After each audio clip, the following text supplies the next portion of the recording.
जी लोगों को बिल्कुल। ऊपर उठाना पाकिस्तान तहरीक इंसाफ के वज़ीर आज़म की इस दौरे हुकूमत की अव्वलीन तरजीह है। लोग तो काफ़ी सारे ऊपर पहुंच गए, यानी ऊपर उठ गए। आपके ख्याल में अब और कितना ऊपर उठाना बाकी रह गया है? चीनी, घी, आटा समेत 17 अशिया खुर्दनोश महंगी हो चुकी हैं, लेकिन गरीब पर इस मरतबा भी सुना है कि कोई फ़र्क नहीं पड़ेगा। बहुत शुक्रिया। देखिए, इस वक्त तो मैं समझती हूँ कि गरीब तो जिस तरह कहा था कि कब्र में सुकून मिलता है, तो गरीब सारे कब्र में पहुंचते चले जा रहे हैं। माफियाज जो है वो स्ट्रांग होता चला जा रहा है। आपने देखा, आटा माफिया हो, चीनी माफिया हो, और वो दवाएं माफिया हो, हत्ता के कोविड-19 के जो फंड्स थे उसके अंदर भी जो माफियाज ने काम दिखाया और इंटरनेशनल ट्रांसपेरेंसी इंटरनेशनल की जो रिपोर्ट है वो भी ये वाज़ेह तौर पे कहती है कि इस वक्त करप्शन सबसे ज्यादा उरूज पर है। वो माफियाज जो हर हुकूमत का हिस्सा होते हैं, वो इस हुकूमत का हिस्सा है, तो हम इनसे कैसे खैर की तवक्कुआत रख सकते हैं कि वो वादे जो इमरान खान साहब किया करते थे, आज डॉलर जो है 165 को क्रॉस कर गया है, और ये कहते थे कि रुपए की 1 रुपए भी अगर कीमत कम होती है तो इतना कर्ज बढ़ता है। आज पूछिए कि कर्ज कितना बढ़ चुका है मुल्क का। आवाम जो है, आवाम को आप नौकरियां देने आए थे, आप आवाम को 50 लाख घर देने आए थे, आपने लोगों से उनके घर छीन लिए, तो इन्होंने दिया क्या है आवाम को? आपने बिल्कुल सही कहा कि गरीब जो है उठ रहा है, गरीब जो है खुदकशी कर रहा है। इस वक्त गरीब के आप रोजाना देखें कि तमाम अखलाकी इक़दार को भी पामाल कर दिया गया है। तमाम जो नालायकियां हैं वो अपने उरूज पर पहुंच रही हैं। तो बचा क्या है? अखलाकियात का जनाजा निकल गया, माईशत का जनाजा निकल गया, फॉरेन पॉलिसी में आप क्या खड़े हैं? आप जो कहते थे कि हम कहते हैं नो मोर, तो आज आपने देखा कि इस्लामाबाद के होटल्स कहाँ गए, किसकी इजाजत से गए? कोई पॉलिसी हुकूमत क्लियर नहीं कर रही है, खामोशी के साथ सब कुछ फराहम किया जा रहा है। तो ऐसी हुकूमत ने जो मुल्क में जो दिवालिया कर दिया है इस वक्त मुल्क का, मैं समझती हूँ कि आने वाली हुकूमतों के लिए बड़े चैलेंजेस होंगे। जी, अगर कोई हुकूमत आई तो गजाला सैफी साहिबा की क्या स्टेटस है भाई? अगर कोई इलेक्शन का मौका मिला तो। राइट मैम, गजाला सैफी साहिबा की परवाज़ लैंड करने ही वाली आ गई। जी, गजाला सैफी साहिबा की सवारी बादो बहार तशरीफ़ ला चुकी है। मैं गजाला सैफी साहिबा, अस्सलाम वालेकुम।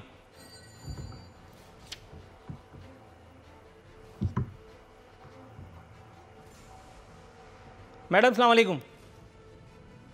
जी वालेकुम अस्सलाम। सबसे पहले तो अपनी तबीयत से आगाह फरमाइए मैडम, आपकी तबीयत कैसी है? अल्हम्दुलिल्लाह बिल्कुल ठीक है। आप खैरियत से हैं? जी, अल्लाह का बड़ा शुक्र है। मैडम, मैं एक जमहूरियत दुश्मन एक सवाल आपसे पूछने का ख्वाहा हूँ।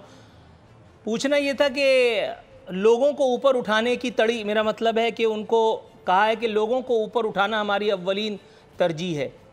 17 अशियाए सर्फ की कीमतें इस बयान के फ़ौरन बाद बढ़ चुकी हैं, जिनमें चीनी, घी, आटा, तेल, 17 चीज़ें वो जो गरीब इस्तेमाल करता है बेचारा, वो शामिल हैं।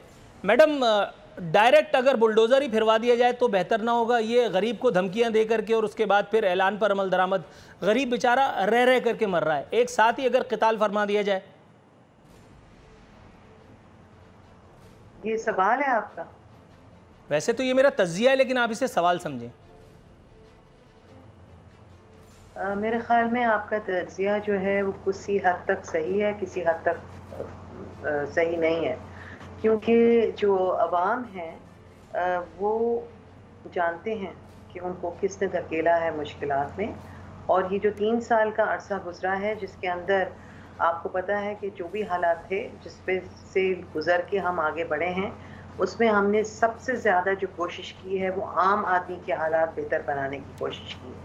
आम आदमी जो है उसको रिलीफ देने की कोशिश की है। इतना बड़ा एक एहसास प्रोग्राम, जबकि कोविड में पूरी दुनिया की इकॉनमीज ख़त्म हो चुकी थी और उस वक्त आम लोगों तक, उनके घरों तक उस पैसे को पहुंचाया गया, जो कि शायद एक आदमी के घर के लिए बहुत बड़ी रकम ना हो, मगर उनको सस्टेनेंस देने के लिए मेरे ख्याल में इससे बड़ा प्रोग्राम दुनिया में कहीं पे भी नहीं होगा जो पाकिस्तान में इंट्रोड्यूस कराया गया। दूसरी चीज़ ये है कि नामसाइद हालात से यकीनन गुजरा है पाकिस्तान और गुजर रहा है, मगर पाकिस्तान जो है वो इकोनॉमिकली बेहतर होता जा रहा है। और जब तक आपकी इकॉनमी साउंड नहीं होती तब तक आपको थोड़े अरसे के लिए मुश्किलात होती हैं, जो कि यकीनन बहुत तकलीफदेह है। हुकूमत के लिए भी ये सोचना कि हमारे अवाम सब्र करें, इसलिए उनको इंसेंटिव्स भी दिए गए, उनकी आसानियाँ भी पेश की गई।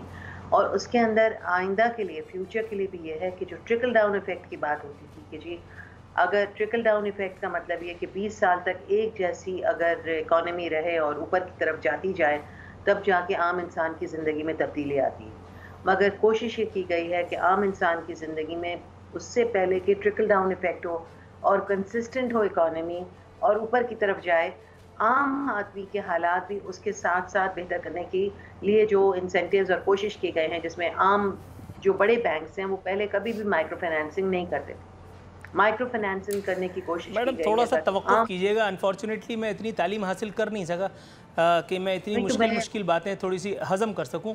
आपका जवाब तो बिल्कुल शुक्रिया के साथ वसूल पाया, ताहम ये जान कर के बहुत अच्छा लगा कि कभी चीनी की, कभी घी की, कभी कुकिंग ऑयल की, कभी आटे की, कभी अद्वियात की, कभी पेट्रोल की, कभी बिजली की कीमतें बढ़ाने के बाद भी हुकूमत इस जोम में मुब्तला है कि गोया अवाम पाकिस्तान का भला ही फरमा रहे हैं।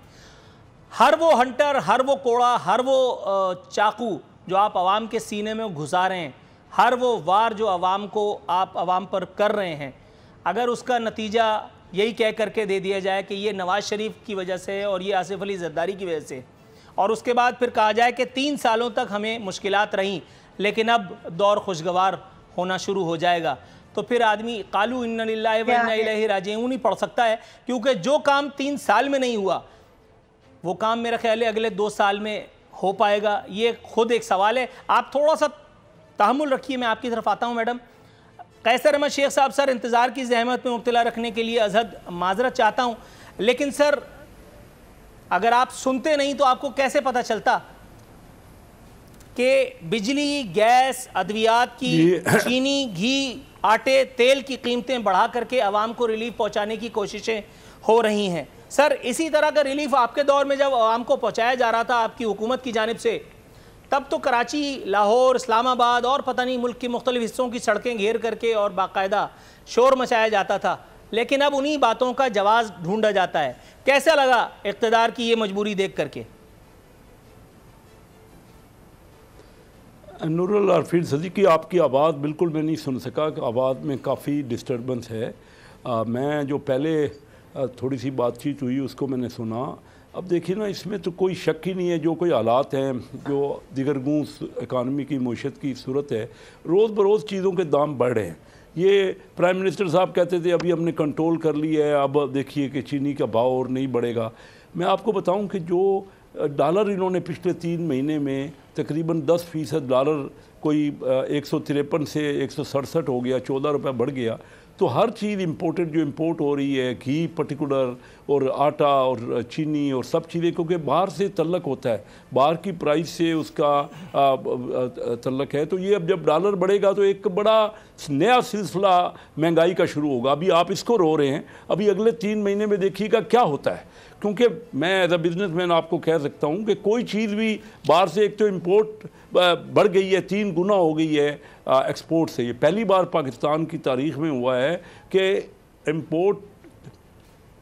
इंपोर्ट 3 गुना हो गई है एक्सपोर्ट से। तो ये बार बार हमें कहते थे कि करंट अकाउंट डेफिसिट हमने ठीक कर दिया है। अब ये 3 महीने में, पिछले 3 महीने में तकरीबन 3-3.5 अरब डॉलर 3 महीने में करंट अकाउंट डेफिसिट जो है वो नेगेटिव हो गया।